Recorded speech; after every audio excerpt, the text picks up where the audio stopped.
Namaskar and welcome to Indian Diplomacy, a show on India's national television channel Doordarshan about Indian foreign policy, India's international relations, India's key strategic partnerships with countries around the world, and also how India is involved in shaping and remaking the existing world order.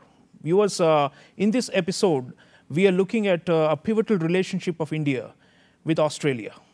Australia, India are comprehensive strategic partners, and the scale and the scope of the cooperation between these two vital near ally-like countries continues to grow and become bigger and bigger. We're going to be discussing Australia-India relations with a special focus on the Indo-Pacific and how these two countries are able to shape the dynamics of this critical region. And to discuss this, I have a very distinguished guest with me in the studio. Let me introduce you to her, the Honorable Lisa Singh.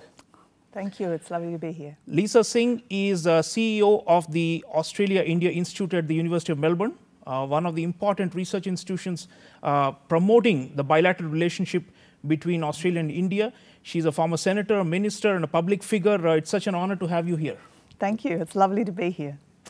Lisa ji, the Australia-India relationship, it's not an exaggeration to say that it's probably the fastest growing bilateral relationship in our region. And I recall a few years ago, we used to say in India that Japan-India was the hottest thing. But now, last couple of years, we have really made giant strides. We have signed an interim trade agreement, comprehensive strategic partnership. There's been upgrade.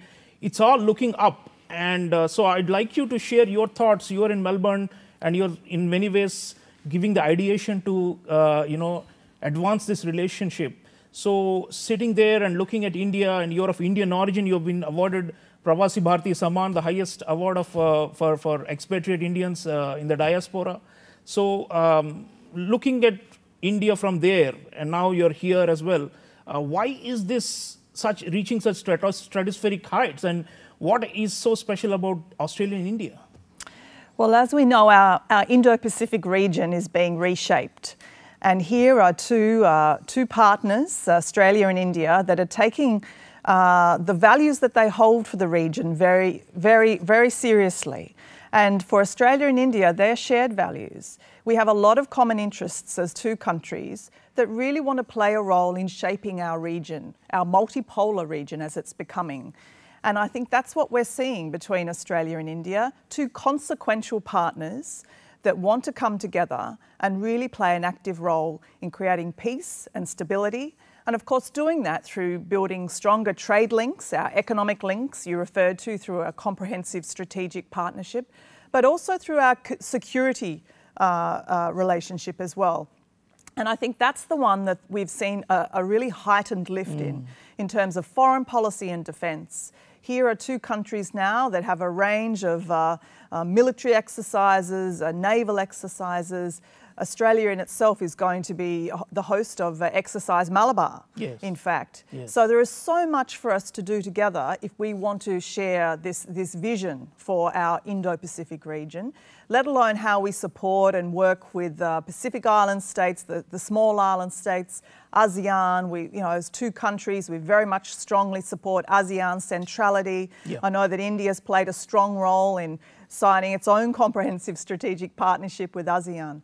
So there's a lot we can do together, and that is why you are seeing this lift between both Australia and India, because we have developed a really trusted partnership. Yes. Consequentially, because of what we know is going on in our region, and that is we want to see not one country dominate the region, but like-minded countries coming together through a shared set of common interests and values such as peace, stability, international law, the rule of law, and that is what Australia and India uphold. Absolutely. Now, Lisa, the question for us in India when we look at Australia also is, the multi-partisan, bipartisan, consensus about India that has emerged. I mean, you've been in politics in Australia. I mean, go back 10, 15 years, there was a sharp divide between left and right on these issues about China and India. But now it seems like whether it's Labour or Conservative or whichever, party is in power, it doesn't matter. They are continuing to advance the India relationship, and seeing this, it must be, you know, very heartwarming for you, because you believe in this relationship and you want continuity of this, you know, strategic partnership going forward. Absolutely. You have not seen any change in the strong Australia-India relationship under the Albanese Labor government. In fact, I think you've seen an even stronger commitment to India from the Albanese Labor government. It's the very first thing that our Australian Prime Minister did after being sworn in as Prime Minister was to fly to Tokyo to meet Prime Minister Modi and other Quad partner leaders through that Quad Leaders Summit. There's been a continuing growth between Australia and India since the election of the new Labor government, and I'm so pleased to see that growth continue. Of course, Australia and India today are such strong partners compared to, you know, being on the opposite sides of the Cold War blocks some, you know, 4 or 5 decades ago. That feels like ancient history, huh? Ancient history, but of course we're in a new history now, one that we want to play a role in reshaping. And that, yes, as you say, has been borne by the fact of some of the activities of China, of the dominance of China, be it in the Indian Ocean or through the Pacific and through the Pacific Islands countries. So that geopolitical tension has certainly created a stronger Australia-India relationship. But I tend to think that, you know, our relationship goes beyond that. We are two democracies. We both have an interest in ensuring that we create resilient supply chains. That's been another consequential outcome. And that's really important, very important for Australia, particularly when we look at the issues that India wants to progress through the G20. As G20 chair, I know India can play such a strong role as a leader and is doing in clean energy. Australia wants to be, you know, partnering with India on that, looking at how we can create a stronger renewable energy supply chain landscape. Absolutely. We've got the critical minerals, and I know that India wants to do the sort of manufacturing to make that clean fuel happen. Absolutely. So there's so many points of convergence Lisa Singh is talking about. Geopolitical and regional, of course, is a very central aspect. Viewers, on this, I'd like you to listen into the foreign ministers of our two countries, Penny Wong and Dr. Subramaniam Jaishankar, about our shared vision for the Indo-Pacific. Let's hear these two important policy makers and continue the discussion. Australia and India are comprehensive strategic partners. We are Quad partners. We partner in many other ways, and most fundamentally, we share a region, the Indo-Pacific region. And between our countries, we span a great breadth of the Indo-Pacific with our own areas of deep connection and expertise. We've got a shared interest and we share an ambition, and that is our region being stable, prosperous and respectful of sovereignty, where countries are not required to choose sides but make their own sovereign choices. We don't want to see any one country dominating or any country being dominated. We both recognise our region is being reshaped economically and strategically, and I think our partnership is a demonstration that we understand that this period of change is best navigated together. I make this point from the Australian government's perspective. We can only build and sustain the region we want by working with others, including by working in partnership with India. And for Australia, this partnership is a critical part of shaping the region we want. I think from what I can see, the Australian view is very much aligned with the thinking which I have put forward. For me, this relationship is exceptionally important, and I can only underline that by the frequency of my visits, that it is exceptionally important.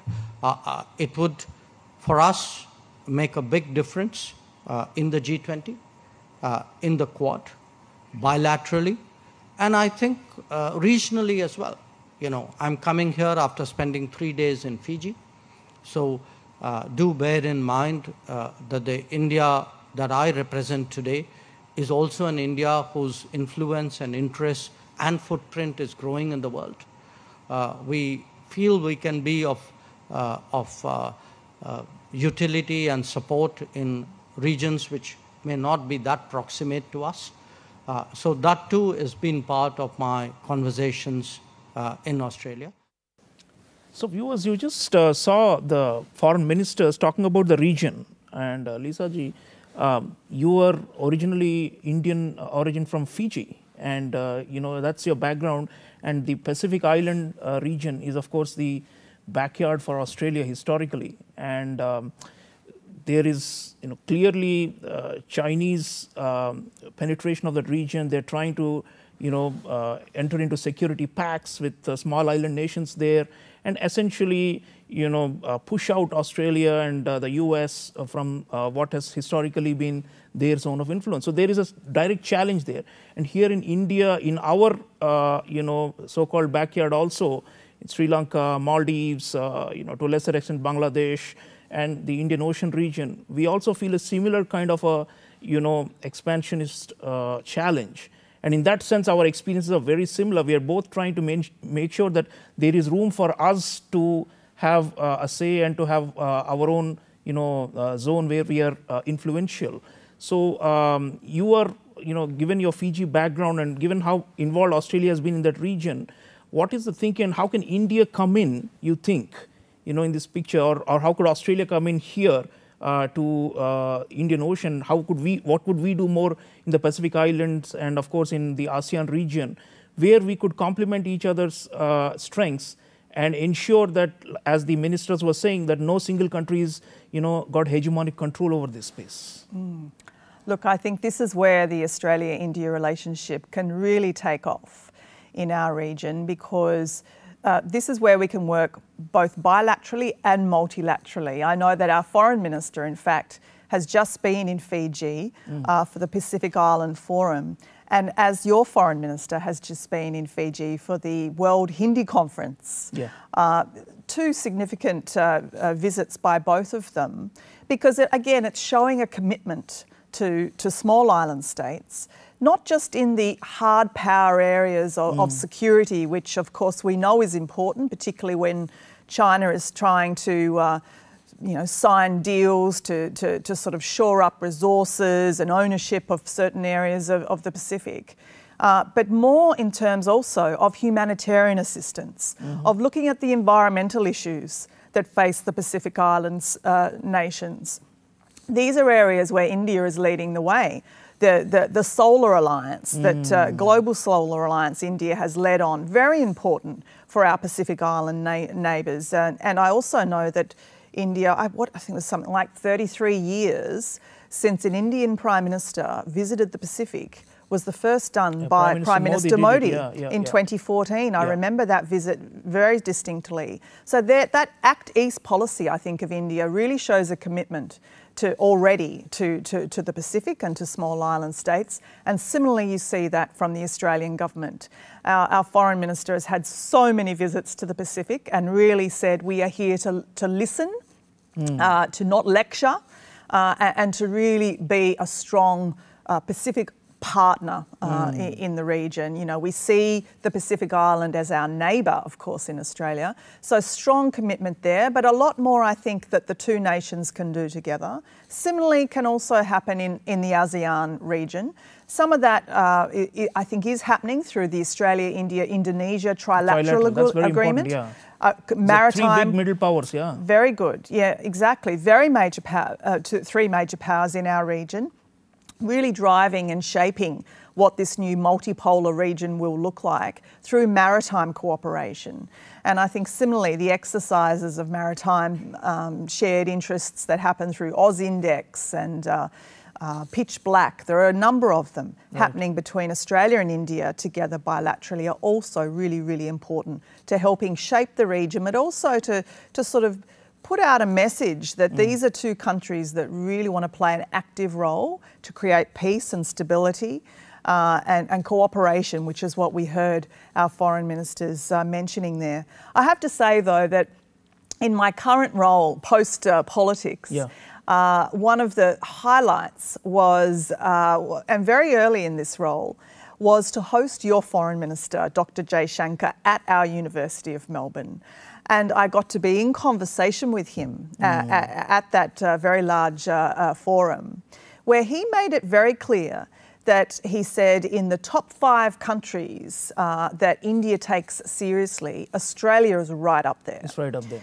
So, you know, we similarly take our partnership with India very seriously, and we're seeing that not only through these sorts of formal agreements, through this comprehensive strategic partnership and our new interim free trade agreement called ECTA, which is obviously in Hindi is a word meaning unity, right? Yeah, ECTA also means yeah. So, you know, very formal ways, but also then through these other minilateral or multilateral opportunities through the Quad, through trilaterals, and playing out through the Pacific and ASEAN. And presumably these smaller countries, if Australia and India and Japan, for example, or with the US, I mean, in, you know, small groups, they come in and offer assistance support for infrastructure or healthcare or, you know, build, you know, projects or skill capacity building, those sort of things. I think we should, that's the way forward, isn't it? I mean, otherwise, when we say the region, we are shoring up the region, it should have some concrete, you know, basis to it. And like you said, it cannot be just maritime patrolling and naval activity. We have to focus on development of these small island nations. Absolutely. And again, I mean, I take my hat off to India for playing a role there. They created that Infrastructure Resilience for Small Island States initiative, IRIS. Again, Australia was very quick to come on board and support India with that, because we know it will develop that infrastructure that's so much needed in the Pacific, particularly when it's facing all sorts of climate change outcomes through, you know, the natural disasters of hurricanes and cyclones and the like. So there's a lot of work we can do that is capacity building. And there's the Japanese Partnership for Quality Infrastructure. We have a supply chain resilience initiative. Actually, in terms of concrete institution building, Australia and India are doing a lot. You know, it's not just hot air that we're talking about, viewers. And it's important to keep in mind that this relationship also involves other powers. So let's expand this discussion a bit. Let's hear from the US Defense Secretary, Lloyd Austin, along with the Australian Deputy Prime Minister, Richard Marles, where they're talking about the US-Australia relationship in defense and how it's strengthening. And it has an, you know, it's tangential to what India and Australia are doing, and we'll come back to that. But let's hear the tightening of the US-Australia defense relationship. The United States and Australia have long-standing ties of trust and friendship, and we're both deeply dedicated to freedom and to democracy. We also share an unwavering commitment to a free and open Indo-Pacific, a region where all countries are free to choose their own destinies, and where states respect international law and where disputes are resolved peacefully without coercion or intimidation. These shared convictions run deep, and they are the foundation of our unbreakable alliance. Today, the region and the world face a growing challenge from autocratic countries attempting to change the status quo through threats, coercion, and provocative military activities, and even naked aggression.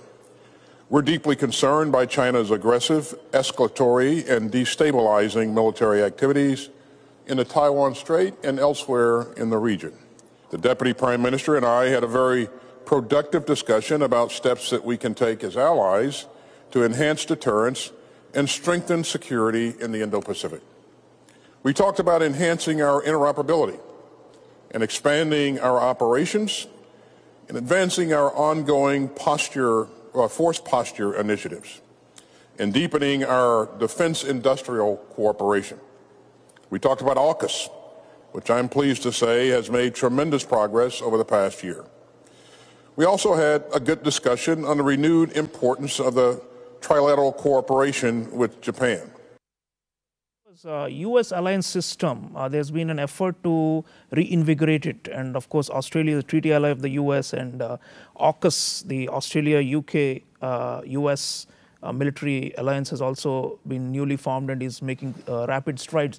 Lisa ji, in this context, there's been a lot of interest in India about AUKUS, and there have been some calls even, should India join AUKUS? What about Japan? You know, should we all also come in there? But of course, we have a Quad as well, and there's some overlapping membership in these two. But overall, the Australian establishment and even public opinion, it seems, has moved in a direction where they are in favor of stronger this force posture and security cooperation with the US, right? I mean, and that also helps because India-US strategic partnership is also growing. So in that context, how do you see our defense relationship? Because it looks like Australia is leaving no stone unturned. Like they have that old historical, US alliance, but now there are all these almost de facto alliance-like arrangements with India. Now we have mutual logistics agreement. Our militaries have interoperability. We're doing more joint exercises, as you've already mentioned. So it looks like they are clear about their security goals, and they are doing it despite threats and backlash in form of trade measures and other things by the Chinese. So where does India fit in with AUKUS and with Australia's enhanced defense posture that we are seeing? They're also committing to higher defense military spending as well in the coming decade. Absolutely. I think one of the messages I heard very clearly there from the US Secretary of Defense was this shared conviction for a free and open Indo-Pacific. Now, of course, that is something the US and Australia share, but it's also something that the US, Australia and India share. So that is where the relationship plays out at the Quad level. For Australia, of course, though, we have a very long-standing security relationship with the United States that has been going for over 70 years now. But I think what we've made clear is what we would like to see is the US playing more of a role economically in the region as well.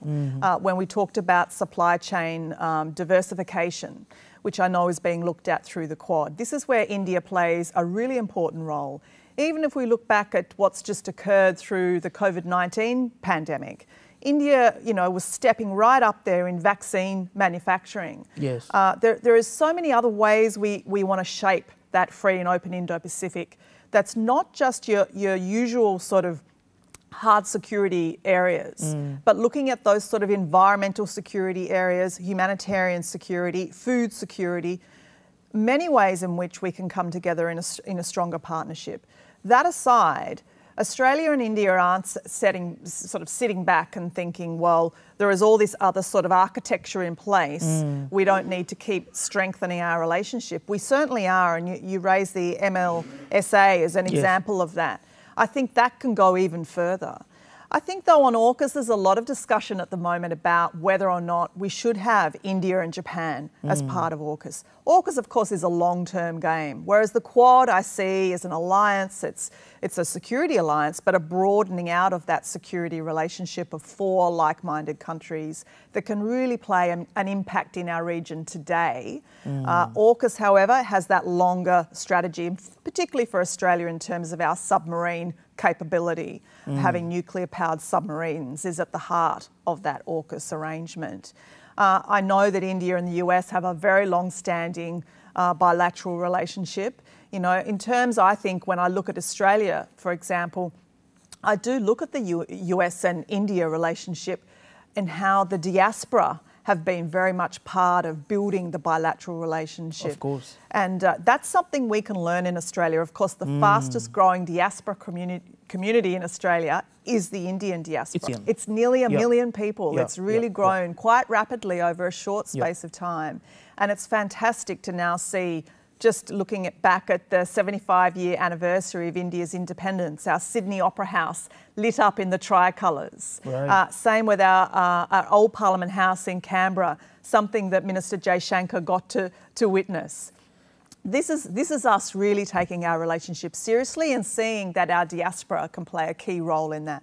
Absolutely. So cricket, curry and commerce, and then there's the diaspora, and then maybe in a negative sense also China, and there are so many others you can add on. Last word, Lisa ji, on the future for India-Australia.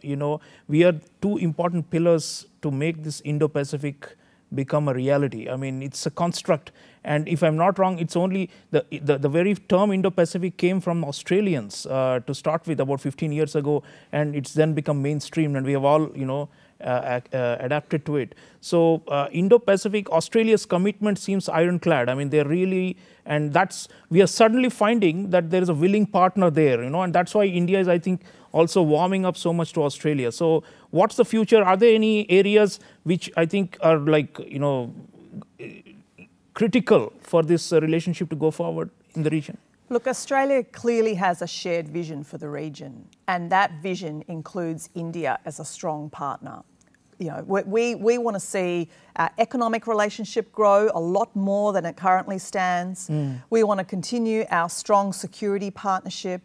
We want to ensure that we, play an active role through other sorts of groupings like ASEAN, through our Pacific Island neighbours, and through other sorts of trilaterals. We haven't quite touched on the India-Australia-France trilateral, yes, which is another something one. we are trying to revive now after a bit of a... Absolutely, yes. Of course, Australia has a much better relationship with France now under the current Albanese government.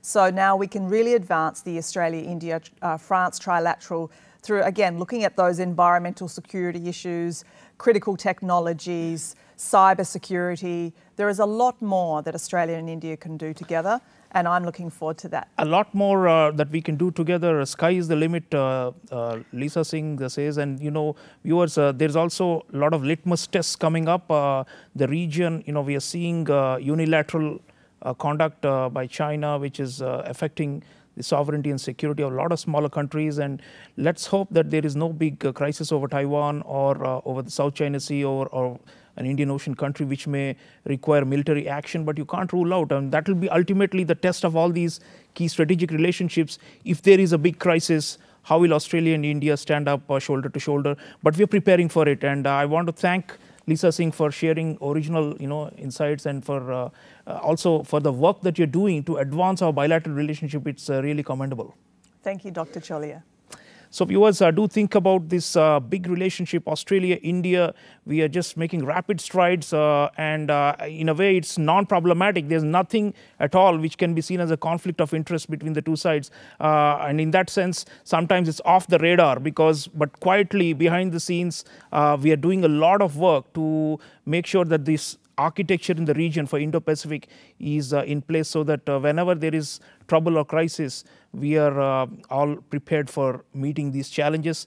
I'll see you again next time, and until then, take care.